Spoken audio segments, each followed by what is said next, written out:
Pocahontas.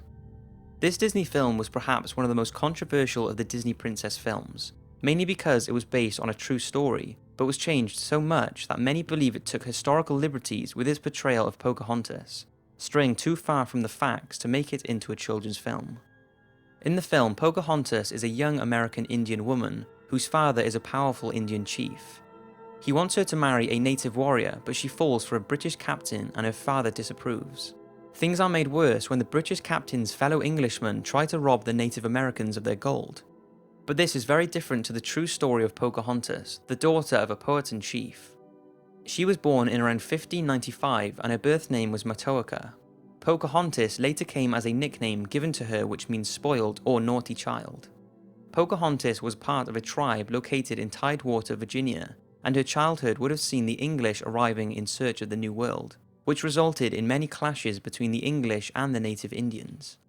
During this time, Captain Smith, an English soldier and explorer, was captured by Pocahontas' tribe and faced execution. This was when the then 10-year-old Matoaka threw herself at Captain Smith to stop him being executed. Now, it's unlikely there was any romance between the two like in the film, but young Matoaka was later captured by English settlers, and this is when she met tobacco planter John Rolfe. In order to secure her release, she agreed to marry him and was renamed Rebecca. This was also the first recorded marriage in history between a European man and a Native American woman.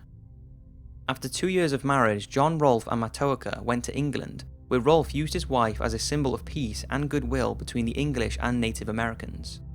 It's thought that whilst in England, Matoaka ran into John Smith, the captain she saved from being executed, but she refused to speak and turned her back on him.